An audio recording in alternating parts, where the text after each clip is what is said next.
Hello, everyone. Thank you for being with us today.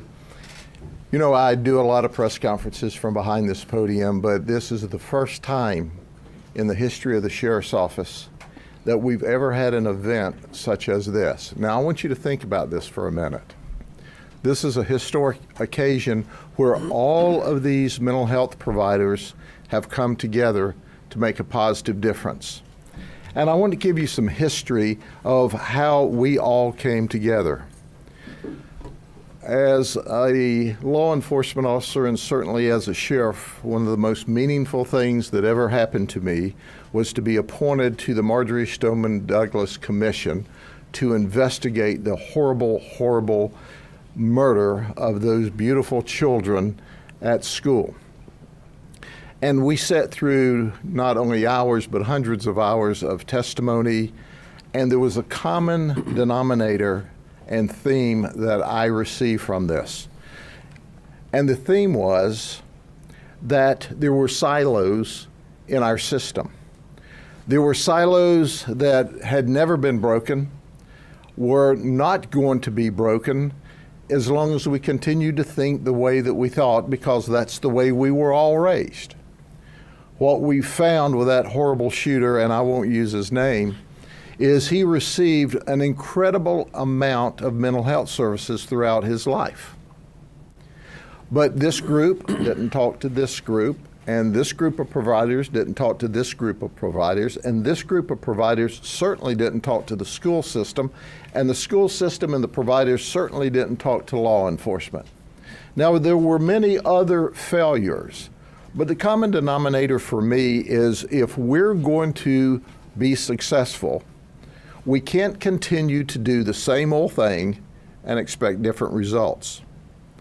When we made that suggestion among different providers here, the exciting part was not one provider pushed back. We all understand we come from a different perspective, but our goal is all the same. We have 16 organizations represented from the county. And during this process, I appointed the first ever Director of Mental Health Services for the Sheriff's Office to be my coordinator, Gwinnell Brandt. So we're here today to announce the next phase of collaboration that's enhancing the mental health programming in Polk County. We can't wait on the White House in Washington, D.C. or the State House in Tallahassee to make a positive difference. We're taking the resources we have locally, and our goal is to set the model and the mold and the trend for not only this community, this county, but for the state and the nation. And it all starts with working together. And we have overcome monumental hurdles by working together. My personal interest in this, from the Sheriff's Office perspective, is I run the biggest mental health facility in the county, and that should not be. Folks that are significantly mentally ill, people that have addiction problems, significant addiction problems, need to be in a facility or under services that helps them. If we do that, we'll reduce crime, we'll reduce victimization, and we'll give people the opportunity to not only stay out of jail, but to become physically more healthy as well as mentally more healthy, and they can carry on a productive life that's in the best interest of all of us. We know, according to Bureau of Justice statistics, 63% of the jail inmates have a substance abuse disorder. 44% have a mental health disorder. In Polk County, 32% of our jail inmates are on psychotropic meds, yet many are still undiagnosed. The Sheriff's Office worked 401 overdose deaths in the community since 2019. That's staggering, and it's unacceptable because that's someone's child, mother, father, brother, sister, relatives. There have been barriers, and the barriers that we frequently hear about are transportation, program waiting list, legal identification, None of those barriers exist in the county jail. None of them. So we have a significant population that we can do more to help, and we are. And it's the brilliant people that are here today that deserve all of the credit. There are no barriers in jail, and if we do what we can do for those that are in jail, I like to think of them as a captive audience. Then we can move forward from that and also provide services for them in the community. We call this the STARR program, Substance Treatment, Advocacy, Recovery, and Reentry. Two very strong forces have now combined after a vision by Joy Johnson, our Director of Health and Human Services for the county. Helping Hands, and also our Tri-County CEO, Bob Reinhardt. But I want to take you back. Dr. McMicken, who was my personal physician for many years, he's since passed away, called me one afternoon and he says, Grady, we've been talking about a program. Mary Beth Moore and I have talked, and the team has talked, and we think we can do more with mental health services in the jail. And I said, Dr. McMicken, I could only dream about that. That's what we've always wanted. And that's where Helping Hands started. So Dr. McMicken has passed now, but he'll forever be one of my heroes, because even though he's not with us any longer, he is still doctoring people because of his wisdom. So Helping Hands not only has Polk Health and Human Services and the Sheriff's Office, but Polk County Fire Rescue, Yes Care, Tri-County, Winter Haven Hospital, Lakeland Regional, Peace River, Core Behavioral Health, Florida Department of Corrections, Probation and Parole, and County Probation, and now JASA, our in-jail substance abuse treatment program. I've got some other notes, but first I would like to introduce to you our chairman, Commissioner Braswell. Commissioner Braswell is a leader. One of the biggest challenges to any program is funding. And our Board of County Commissioners said, yes, we'll help. Yes, we'll make a difference. And at the end of this program, I'm going to vision for what one of our next steps will be. And it was because of our chairman and our county commissioner, Braswell, leading the charge, and our other commissioners supporting, so that we can make a positive difference in our community. Chairman? Thank you, Sheriff. I've got a statement I want to read, but before I do that, the one thing the Sheriff said, in the 7 years I've been in government, the one thing I've noticed are silos. There's so much information that doesn't get moved back and forth. Just the idea of moving forward and knocking those down, better communication, I think will help everybody in this situation. But I do have this. The vision of Dr. Thomas McMicken of providing services to incarcerated individuals who needed additional support for behavioral health or an addiction was realized in the creation of Helping Hands. Since its inception in 2018, the program is focused on its core tenets: healthcare, access, navigation, delivery, and support. Helping Hands, a nationally recognized program, serves as an umbrella framework for many programs that support both incarcerated individuals and those re-entering society post-incarceration for up to 12 months. The programs include Hatch, STARR, and Second Chance medication-assisted treatment. These expanded programs combine to support these vulnerable residents in their transition from incarceration to active and contributing members of our society.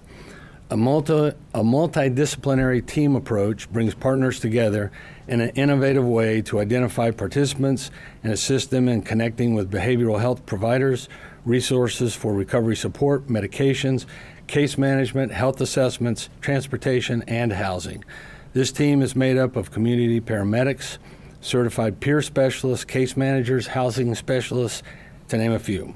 Overall, this program has seen many successes that have changed the trajectory of those individuals recycling through the criminal justice system. It not only impacts the individuals, but it also positively affects their families, their neighbors, and our community. Thank you. Thank you, Mr. Chairman. And next, I'm going to invite Tri-County CEO Bob Ryan to speak. Bob and I go back many, many years with the JASA program and the work that we've done. And once again, you can't measure the absence of an event. So when you look at all the people that all of these folks represent that we've helped in the community, what you don't see is the ones that they've helped that have stayed out of trouble, that have put their life back together, or that never got into trouble because they were there. These are the masterful people, and this is one more example. Bob, come up and speak with us. Thank you. Hi, I'm Bob Ryan with a giant heart. Thank you very much, Mr. Sheriff, inviting me to share. Early in my career here in Polk County, I saw that there was very little being done. But when this sheriff was elected, slowly but surely, the events to bring us to this day have occurred. The JASA program is over 30 years old. Evaluations in the jail and it is another piece that was going on during the sheriff's tenure.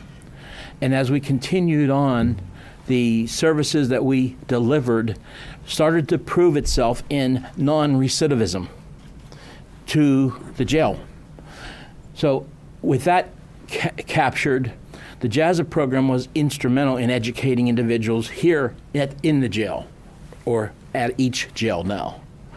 And that meant that individuals were no longer recidivating in the manner that we have seen in the past. Consequently, Tri-County continues to be a full supporter of the programs that are being shared here today and that have continued from the past to today. We are really happy to be partners with Peace River and the crisis response team that is in every sheriff's office. For that is the prevention piece relative to people coming into the jail. And if they get past that point, then they come to the jail and we work with the folks in the jail from a mental health perspective now as well as the substance use. Then the path continues through a program called Helping Hands. And Helping Hands has been an extremely successful program in helping individuals move through services in the community that are waiting for them to be obtained. So I thank the Sheriff's Office, Mr. Sheriff, the county, for having made this possible. And you too, Joy, wherever you stand here. I know you're here. So thank you very much, and that's about all I have to say. Thank you.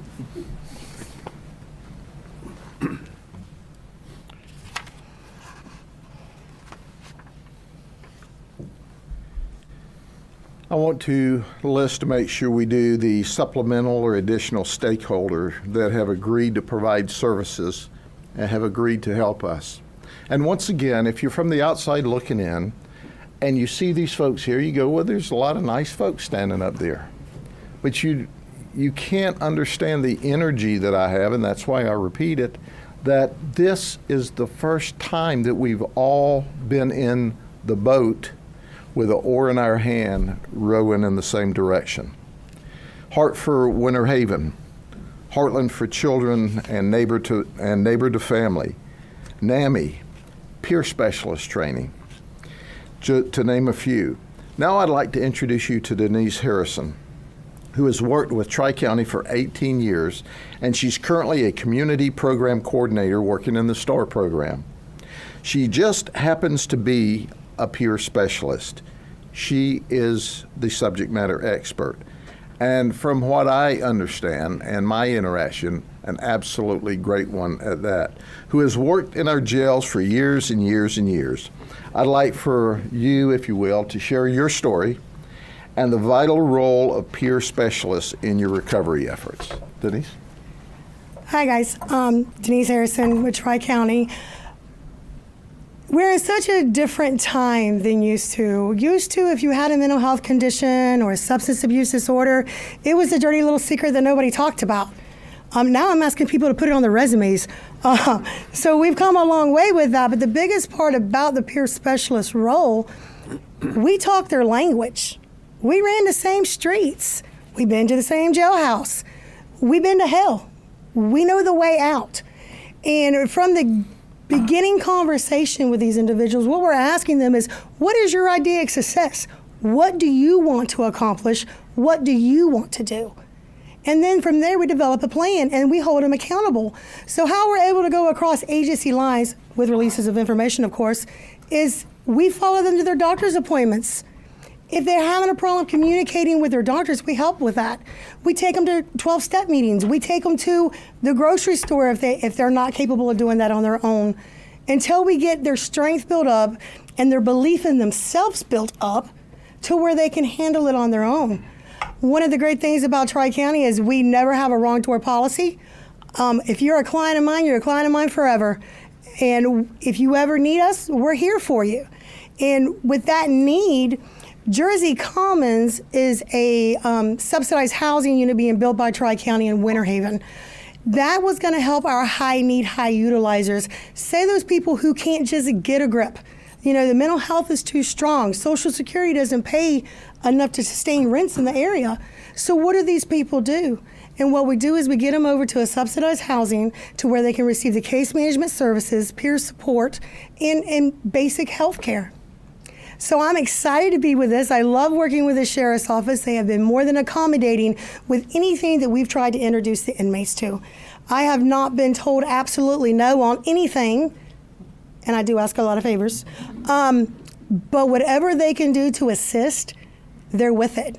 And that is huge. And working with Cove and Sheriff's Office and the community paramedics, I mean, this is a dream come true. And our numbers don't lie. When you see what that additional support can add to these folks, they can do amazing things. They just need a little extra support. Thanks.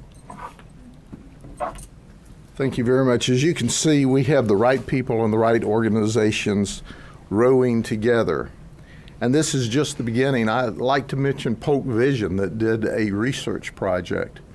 And Polk Vision focused on what the community needed as far as mental health services. And this is all about wraparound services. This is all about 360. I can remember back in the day when they said, hey, we need crisis intervention training for at least a deputy or a police officer on each shift. As I looked into the project, I said, no, we need everyone trained. In the beginning, I actually had one of the mental health teams that was eager to help us come back and say, Sheriff, that's overkill. We only need 1 or 2 a shift. And I said, no, we need everybody trained. Today, every deputy, every detention deputy, everyone who works in our communications center is certified in CIT, and it's made a positive difference. Now let's fast forward. Just recently, they came out and said, hey, we need everyone trained. And we were ahead of that. We asked the police chiefs to join us several years ago so that all of their officers could be trained. And they said, sure. So the training we provide now is not just for the Sheriff's Office, but our police officers as well. It's our vision. It's our vision in Polk.